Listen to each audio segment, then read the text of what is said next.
Welcome back to another Hawkeye Nation TV video prediction. Iowa's upcoming opponent this week is the Penn State Nittany Lions football program, who beat Indiana last week 16-10.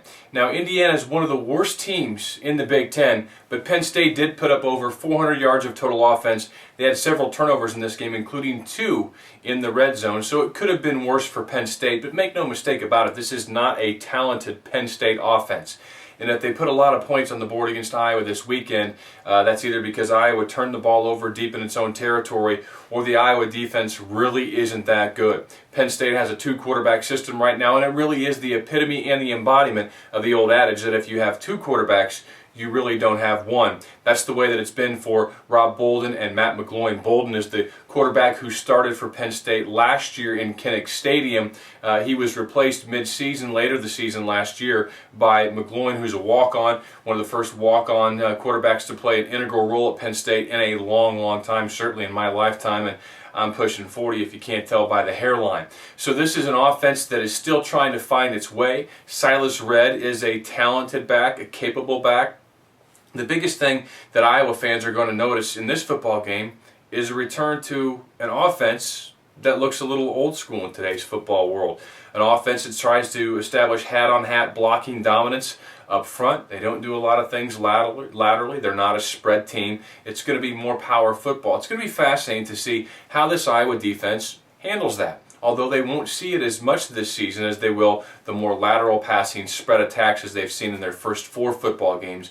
This will be a departure for the year, but the Iowa defense is used to playing against the Iowa offense in practice in the spring and in the summer and on a week-to-week basis, so it won't be a shock to their system. How Iowa gets pressure on the quarterback, that will be an interesting thing to see. I think Norm Parker is going to have to dial up a little more aggressiveness this year, more blitzes, but just where do those come from and how does Iowa account to stop the run and also get pressure on the quarterback? Fun things to look at. On offense for the Iowa Hawkeyes, Iowa is going to have to win it when they have the ball. This offense, I think, can be dynamic. We've had a taste of that over Iowa's last 5 quarters, the last quarter against Pittsburgh, and then, of course, right out of the chute against Louisiana Monroe. Surprise, surprise, Iowa goes with the no-huddle. I guess if you want to call it spread attack, you can.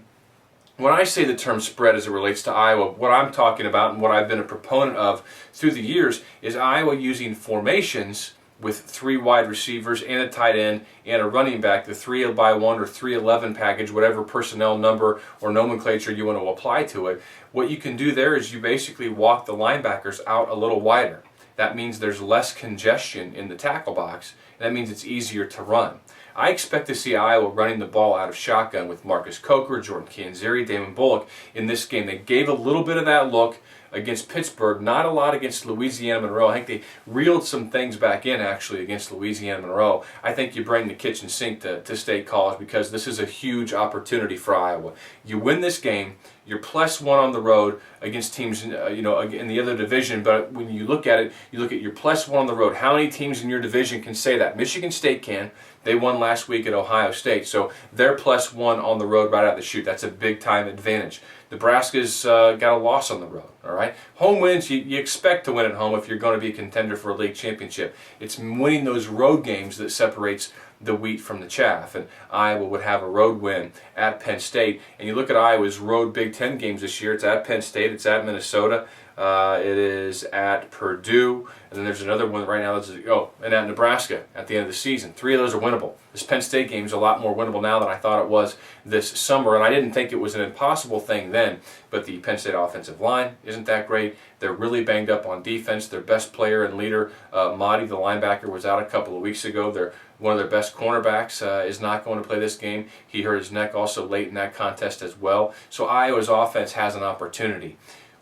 This is a game that's going to set the tone for the rest of the season. I think you might be able to say that's in a lot of years for your first Big Ten game, but really when you want to look at what the identity of this team is going to be on offense and defense, there may be as many question marks 4 games into a season that Iowa has had in a long, long time. I mean, really, you can make debates going back to the very early years of the Ferentz era, maybe the 2001 season, maybe the 2002 season.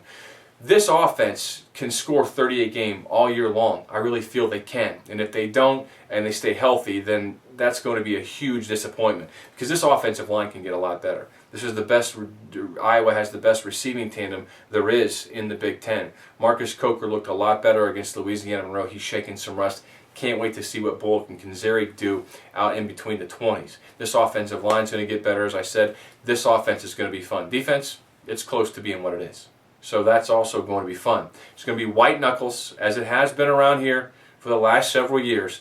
Happy Valley, Penn State, one of the biggest crossroads football games Iowa's had in a long, long time. We're going to learn a lot about who this team is and what they might be able to play for this year in this game. I think when the smoke settles, Iowa beats Penn State 24-20. So I'm going against what I picked in the preseason by picking Penn State to win. I just have more data now. These are week by week picks as we go along here. Hawkeyes beat Joe Paterno and Penn State. Kirk Ferentz has done it, will have done it rather, for 8 of the last 9 meetings after this win. Thanks for watching. I also want to thank Hummel's Nissan in Des Moines. Had a minor fender bender a week ago in the new Hummel's van. Somebody hit me from behind over on the east side of Des Moines. It was a minor accident, but had to get a new bumper. So I was renting a minivan from let's just say a name brand American automotive company. The difference is unbelievable. The engine difference, the feel difference, everything the difference. As I've said before in these videos, this is the 3rd Nissan that I've owned. Love the Nissan Quest. Certainly love the Nissan Altima. Go give a test drive down at Hummel's Nissan in Des Moines on the Moral Hay Auto Mile. Take care.